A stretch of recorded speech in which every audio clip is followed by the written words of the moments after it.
నీళ్ళతో పోలీసులు అడ్డుకున్నారు. ఇవన్నీ కూడా రకరకాల రాజకీయ విమర్శలు చేస్తూ వస్తున్నారు. కానీ అసలు ఈ పాపం మొత్తం కూడా గత ప్రభుత్వం ఏదైతే ఉందో 10 ఏళ్ల అధికారంలో ఉండి ఆ టన్నెల్‌ను పట్టించుకోకపోవటం వల్లే ఈ ప్రమాదం అంతా జరిగిందనేది కాంగ్రెస్ పార్టీ ఆరోపిస్తోంది. ఇవాళ మాట్లాడే నైతిక హక్కే లేదా ఆ పార్టీకి అనేది కూడా. అందరికీ నమస్కారం అండి. మేడం, ఎస్ఎల్బీసీకి సంబంధించింది అంటే ప్రభుత్వం మాట్లాడుతున్న తీరు కానీ బయట జనాలు మాట్లాడుతున్న అంటే కొంతమంది మేధావులు కావచ్చు లేకపోతే బయట వాళ్ళు కానీ మాట్లాడుతున్న తీరు అంటే ద్వంద్వ వైఖరి కనబడుతూ ఉంది. ఎందుకంటే ఆనాడు కాళేశ్వరం పిల్లరు కూలితే ఒక పిల్లర్ కూలితే అది కేసీఆరే చేశారని చెప్పేసి దానికి ఆయనే కారణము, ఆయనే ఇంజనీరింగ్ వ్యవస్థ అంతా చేశాడని చెప్పేసి ఆ రోజు ఏదైతే అంటే ఒక విష ప్రచారం చేశారు, ఆ విష ప్రచారంతో రాజకీయ లబ్ధి పొందారు. ఆ రోజు అది ఒక వ్యక్తి చేసింది లేదా ప్రభుత్వం చేసింది ఎట్లవుతుంది? ఈరోజు టన్నెల్ నిర్మాణంలో జరిగిన పొరపాటు ఎందుకు ప్రభుత్వం బాధ్యత కాదు అని చెప్పేసి మేము ప్రశ్నిస్తున్నాము. ఎందుకు అంటే దీంట్లో ప్రధానమైన కారణం ఆనాడు కేసీఆర్ గారు ఆ టన్నెల్ నిర్మాణం యొక్క పరిస్థితిని స్థితిగతిని పవర్ పాయింట్ ప్రజెంటేషన్తోనే కంప్లీట్గా శాసనసభలోనే చెప్పడం జరిగింది. అంటే ఎట్లా ఉంది, దాని హార్డిల్స్ ఏంటి, ఎంత ప్రమాదకరమైన పరిస్థితిలో మనం ఉన్నామో అది ఈరోజు మనం ముందుకు వెళ్ళాల్సిందే కానీ వెనక్కి వచ్చే పరిస్థితి అయితే లేదు. కంప్లీట్గా మనం దిగాము కాబట్టి ఖచ్చితంగా ముందుకు వెళ్ళాల్సిందే. అదేవిధంగా పైనుంచి మనం సపోర్ట్ తీసుకోవడానికి లేదు, అదేవిధంగా లోపల నుంచి వెళ్ళాల్సిన పరిస్థితి అని చెప్పేసి ఏదైతే ఆ రోజు తను చెప్పారో వాస్తవ పరిస్థితులు కూడా అవే. ఆ స్థితిలో కొంతకాలం నిర్మాణం ఆగిపోయిన ప్లేస్లో, ఆ ప్రమాదకరమైన ప్లేస్లో ప్రభుత్వము ముందే దానికి సంబంధించిన చర్యలు, ముందస్తు చర్యలు తీసుకోవాల్సిన బాధ్యత లేదా? ఎందుకంటే ఇందాక కోటేశ్వరరావు సార్ చెప్పినట్టు ఒక అంతర్గతంగా ఒక నిర్మాణం జరుగుతుంటే భూమిలో వస్తున్న మార్పులు లేకపోతే కదలికలు ఇది నిరంతరంగా జరుగుతూ ఉంటాయి. ఈ జరుగుతున్న సందర్భంలో ఏ ప్రమాదం ఎట్నుంచి పొంచి వస్తుందో మనకు తెలియదు, తెలిసే అవకాశం లేదు. అది ప్రకృతి వైపరీత్యంగా కావచ్చు లేకపోతే ఇంకో రకంగా కావచ్చు, మనకు తెలియదు. కానీ ముందస్తుగా ప్రభుత్వం ఆ ప్రమాదాన్ని గుర్తించాల్సిన బాధ్యత లేదా? గుర్తించి అంటే ఎన్ని రకాలు ఉంటాయి అంటే ఈ మార్గంలో మనం వెళ్తున్నప్పుడు మనకు ఏ హార్డిల్స్ వస్తాయి, ఏ సమస్యలు వస్తాయి, ఈ సమస్యల్ని మనం అధిగమించడానికి మనం ఏం చేయాలి అని చెప్పి లెక్క వేసుకోవాల్సిన బాధ్యత ప్రభుత్వం అనేది కాదా? టన్నెల్ లోపలికి వెళ్తున్నప్పుడు కార్మికులు అక్కడ ఉన్న స్థితి గతి ఎప్పటికప్పుడు బయటకి ఇస్తూ ఉంటారు, ఏం జరుగుతుంది ఎట్లా ఉంది అని చెప్పేసి. అంటే ఊట వస్తుంది, ఊట అధికంగా ఉంది, నీళ్ళు ఎక్కువగా వస్తున్నాయి, వస్తున్న పరిస్థితిని గమనిస్తున్న సందర్భంలో ఈ ఊటతో పాటు ఖచ్చితంగా మట్టి కూలే అవకాశం ఉంటుంది. ఈ కూలడానికి అవకాశం ఉండే పరిస్థితులలో మనం ముందే ఈ రెస్క్యూ టీంలని ఎందుకు అరేంజ్ చేసుకోలేకపోయాం? ఎందుకు అంచనా వేయలేకపోయింది ప్రభుత్వం?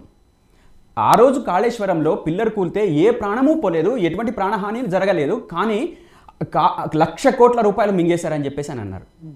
ఈరోజు మీ కళ్ళ ముందే ఒక 8 మంది ఈరోజు అక్కడ చిక్కుకొని ఉంటే ప్రభుత్వం చేయాల్సిన కర్తవ్యాన్ని పక్కన పెట్టేసి ఈరోజు ప్రభుత్వం బాధ్యత కాదని చెప్పేసి మాట్లాడితే ఎట్లా?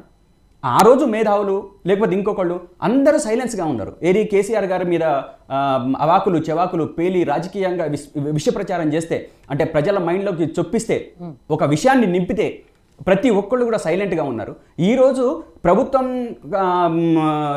ఈ దాన్ని ముందస్తు చర్యలు తీసుకోవడానికి అవకాశం ఉన్నా ప్రభుత్వాన్ని మాత్రం బాధ్యత కాదు అని చెప్పేసి మాట్లాడుతున్న స్థితి కనబడతా ఉంది.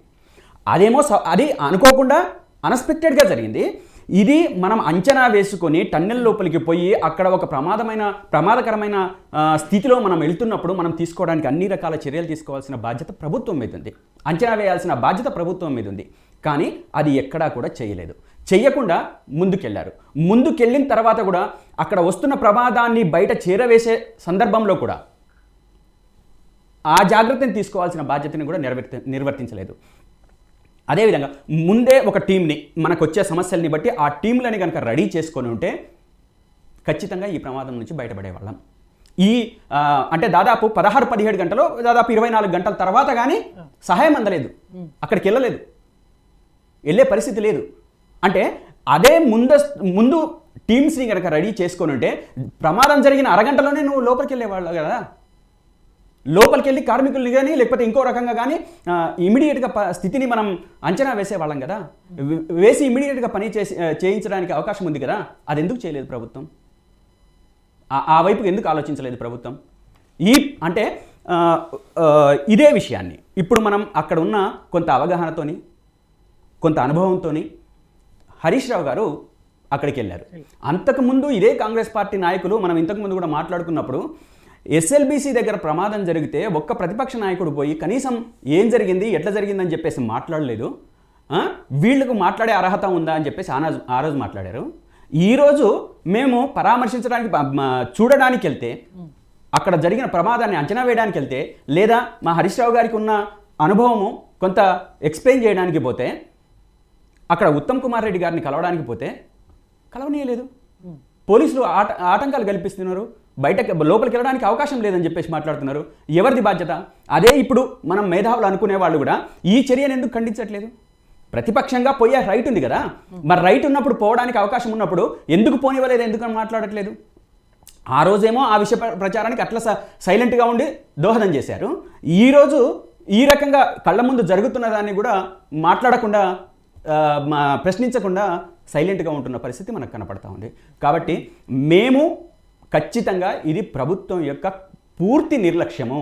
అవునా కాదా మీరు అంచనాలు వేసుకోండి, అంచనాలు వేసుకున్న తర్వాతనే మాట్లాడుకుందాము. మీరు పరిశీలన చేయండి, పరిశీలన చేయకుండా మనం ఎవరైనా మాట్లాడుకోవడానికి లేదు. ఒక తప్పు జరిగితే ప్రభుత్వం బాధ్యత ఎట్లా అవుతుంది, ఒక తప్పు జరిగితే ప్రభుత్వం బాధ్యత కాకుండా ఎందుకు ఉంటుంది అనేది మా ప్రధానమైన ప్రశ్న. ఇది మన కళ్ళ ముందు కనపడేది కాబట్టి, దీన్ని అంచనా వేయడానికి అవకాశం ఉంది కాబట్టి, దీంట్లో అన్ని రకాల చర్యలు తీసుకోవడానికి అవకాశం ఉండి కూడా ప్రభుత్వం నిర్లక్ష్యం చేసిందనేది ఇది సుస్పష్టంగా మనకు కనపడతా ఉంది. కాబట్టి మేము నిర్దిష్టంగా చెప్తా ఉన్నాం, ప్రభుత్వం ఇది వైఫల్యం చెందింది. అక్కడ కార్మికులు ఈరోజు వారం రోజులు అవుతుంది, ఈ వారం రోజుల నుంచి లోపల కార్మికుల పరిస్థితి, లోపలికి మనం ఆక్సిజన్ పంపించే పరిస్థితి లేదు, అదేవిధంగా వాళ్ళు తీసుకునే పరిస్థితి లేదు, ఉన్నారో లేదా వాళ్ళ ప్రాణాలు లేవో ఒక దురదృష్టకరమైన సంఘటన. ఇప్పుడు మనం ఎవరు ఊహించలేం లోపల ఏం జరుగుతుందనేది. దీన్ని మనం అందరం కూడా వాళ్ళ ప్రాణాలతో ఉండాలి, వాళ్ళు ప్రాణాలతో బయటకు రావాలని మనం అంతా కోరుకుంటాం. కానీ మన సహాయం 24 గంటల దాకా ఎందుకు పోలేదు? ఇది కూడా ఒక కారణం కాదా? ఇది మనం మాట్లాడుకోవాల్సిన అవసరం లేదా? ఇది ఖచ్చితంగా ఇవి మాట్లాడుకోకుండా మనం ముందుకెళ్ళలేము. అది ప్రతి ఒక్కళ్ళు సమాజంలో ఉన్నవాళ్ళు ప్రతి ఒక్కళ్ళు మాట్లాడుకోవాలి.